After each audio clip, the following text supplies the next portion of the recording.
கிறிஸ்துவுக்குள் மிகவும் பிரியமான தெய்வ பிள்ளைகளே, ஆசீர்வாதமான குடும்பம். இந்த நிகழ்ச்சியின் மூலம் உங்களை சந்திப்பதில் என் இருதயம் கர்த்தருக்குள் மிகுந்த மகிழ்ச்சி அடைகிறது. உங்கள் எல்லாரையும் இயேசு கிறிஸ்துவின் இன்ப இனி நாமத்தினாலும் கிராஸ் டிவி ஊழியங்கள் சார்பாக என் அன்பின் வாழ்த்துக்கள். இன்றைக்கும் தூத்துக்குடியை சார்ந்த எபிஸ்டன் என்கிற அன்பு சகோதரருக்காக, அவங்களுடைய குடும்பத்திற்காக, மனைவி பிள்ளைகளுக்காக ஜெபிக்க போகிறோம். இவர்களுக்கு ஒரு சொந்த வீடு வேணும்னு கேட்டிருக்கிறாங்க.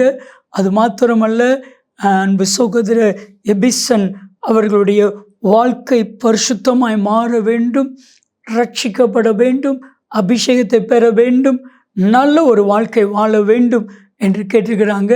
என் அன்பு தெய்வ பிள்ளைகளை என்னோடு இணைந்து அன்பு சகோதரர் எபிஸ்டன் அவர்களுக்காக, அவங்க குடும்பத்திற்காக ஜெபிக்கலாமா? அன்பின் தகப்பனை, உம்மை துதிக்கிறோம், ஸ்தோத்திரிக்கிறோம் அப்பா. அன்பு மகன் எபிஸ்டனுக்காக மிகுந்த கருஷனையோடு கூட ஜெபிக்கிறேன். மகனை ரட்சிங்க, பாவத்திலிருந்து விடுதலையை தாங்க, நல்ல ஒரு வீடை கட்ட, கடனெல்லாம் அடைக்கப்பட உதவி செய்திருங்க. நீங்கள் அப்படி செய்கிறதற்காய் நன்றி நன்றி நன்றி. நீங்கள் பேசுங்க, நாங்கள் கேட்கிறோம்.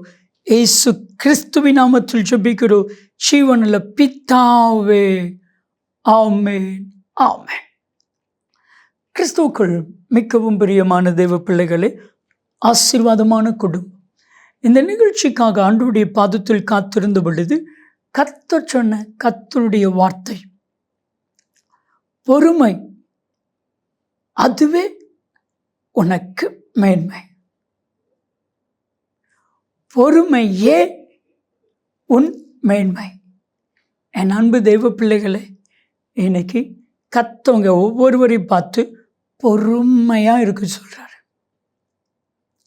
பொறுமையாக இருக்க சொல்கிறாரு.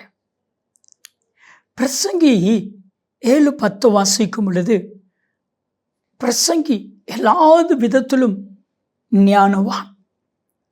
அந்த பிரசங்கி சொல்கிறான், பெருமை உள்ளவனை பார்க்கிலும் பொறுமை உள்ளவன் உத்தமன். இன்னைக்கு நிறைய விட்ட பெருமை இருக்குல்ல. ஒரு குறிப்பிட்ட கிராமத்துக்கு போயிருந்தேன். அந்த கிராமம் முழுவதிலும் ஜாதி பெருமை. ஒரு குடும்பத்தை நான் பார்த்தேன். அந்த குடும்பம் முழுவதும் பண பெருமை. அந்த ஊரில் ஜாதியை பற்றியே பேசிகிட்டு இருக்கிறாங்க. அந்த குடும்பத்தில் பணத்தை பற்றியே பேசிகிட்டு இருக்கிறாங்க. ஒரு சாராரை சந்தித்தேன். அவங்க, நான் இப்படி படிச்சிருக்கிறேன், எங்கள் அத்தை இப்படி படிச்சிருக்காங்க, என் அக்கா இப்படி படிச்சிருக்கிறேன், என் மாமா இப்படி படிச்சிருக்காங்க. படிப்பை கொடுத்தே மேன்மை பாராட்டுகிறாங்க. மேன்மை பாராட்டலாம். கர்த்தரை குறித்து, நம்முடைய பலவீனத்தை குறித்து மேன்மை பாராட்டலாம். எரேமியா 9:23-24 சொல்கிறது, ஞானி ஞானத்தை மேன்மை பாராட்ட வேண்டாம், ஐஸ்வர்யவான் ஐஸ்வர்யத்தை குறித்து மேன்மை பாராட்ட வேண்டாம். ஸோ அப்போ யாரும் மேன்மை பாராட்டணும்? கர்த்தரை அறிந்து உணர்ந்ததை குறித்து மேன்மை பாராட்ட வேண்டும். இன்னைக்கு அந்த மேன்மை பாராட்டுகிறவனை பார்க்கிலும் பொறுமை உள்ளவன் உத்தமன். என்ற ஒன்றும் இல்லை, ஆனால் நான் பொறுமையாக இருக்கிறேன். தேவ பிள்ளைகளை, பொறுமை ரொம்ப வல்லமை உள்ளது தெரியுமா? பொறுமையாக இருந்து பாருங்க. சண்டை வருதா, அமைதியில் இருங்க. யார் ஜெயிப்பா? அமைதியில் இருக்கிற மனுஷன்தான், அமைதியில் இருக்கிற மனுஷி தான் ஜெயிப்பாங்க. நல்லா கவனிங்க. இன்னைக்கு வேதத்தில் பொறுமை ரொம்ப முக்கியம். ரோமர் 12:12, நம்பிக்கையில் சந்தோஷமாக இருங்கள், உபத்திரவத்தில் பொறுமையாக இருங்கள், ஜெபத்தில் உறுதியாக இருங்கள். உபத்திரவத்தில் பொறுமையாக இருக்கணுமா? நான் சொல்லட்டுமா? பொறுமையாக இருக்கிறவர்கள் பாக்கியவான்கள். சீக்கிரம் அந்த உபத்திரவம் மாறும். அந்த உபத்திரவத்தை கர்த்தர் மேன்மையாக மாற்ற வல்லமையில் தேவனாக இருக்கிறார். ஒரு சகோதரர் அவரிடத்தில் சில காரியங்களை நான் குறித்து பேசி கொண்டிருக்கும் பொழுது அவர் சொன்னார், என்னுடைய 17வது வயதில் கர்த்தர் சில வாக்குத்தத்தங்களை கொடுத்தார். பொறுமையாக இருந்தேன். ஆனால் அந்த வாக்குத்தத்தத்திற்காக ஒவ்வொரு புதன்கிழமையும் நான் உபவாசம் இருந்து ஜெபிப்பேன். என்னுடைய தாழ்மைக்காக, என்னுடைய பரிசுத்தத்திற்காக, என்னுடைய தேவன் எனக்கு சொல்லி கொடுத்தாரு, சொன்னார் அந்த வாக்குத்தத்தத்துக்காக.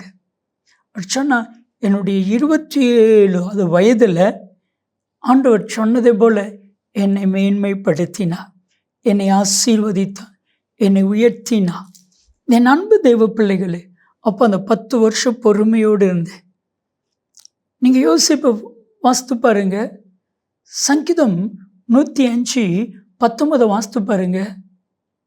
கர்த்தர் சொன்ன வார்த்தை நிறைவேறும் அளவும் கர்த்தருடைய வசனம் யோசேப்பை புடமிட்டது. 13 வருஷம் பொறுமையாக காத்திருந்தார். அதனுடைய விளைவு என்ன? ஆதியாகமம் 41:41 யோசேப்பை பார்த்து பார்வோன் சொல்லுகிறான், பார் பார், இந்த எகிப்து தேசம் முழுமைக்கும் உன்னை அதிகாரியாக வைக்கிறேன்.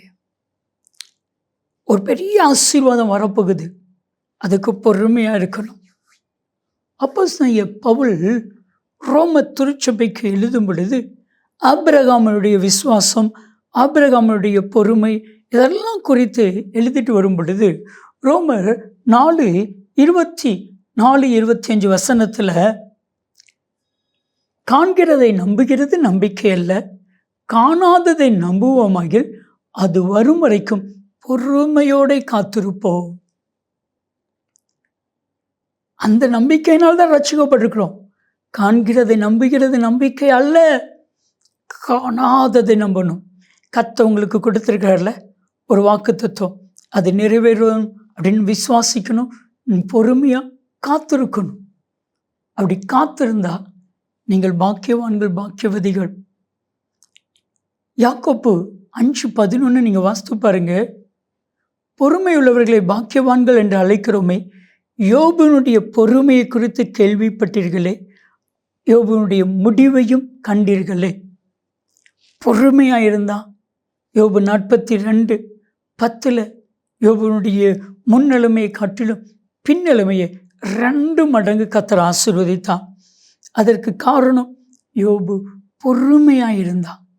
யோபு 2:9 அவருடைய மனைவி கூட தேவனை தூசித்து ஜீவனை விடும் என்று சொன்ன பொழுது, பைத்தியக்காரியமாதி பேசுகிற பொறுமையாயிரு. பொறுமையாக யோபு இருந்தா அதனுடைய முடிவு இரட்டிப்பான நன்மை. என் அன்பு தெய்வ பிள்ளைகளை, நம்ம ஜெபம் பண்ணுவோமா? அன்பின் தகப்பனே, பொறுமையாய் காத்திருக்க, பொறுமையாக இருக்க, நிதானமாக இருக்க ஒவ்வொருவருக்கும் அருள் புரிந்தருளும். பொறுமையாக இருக்கிறவர்கள் பாக்கியவான்கள், இவர்களை உயர்த்தும். இயேசுவின் நாமத்தில் ஜெபிக்கிறோம் ஜீவனுள்ள பிதாவே, ஆமென் ஆமென். பொறுமையே உன் மேன்மை. நன்மையும் கிருபையும் ஆசீர்வாதங்களும் நிச்சயமாக உங்களை தொடரும். ஆமென் ஆமென்.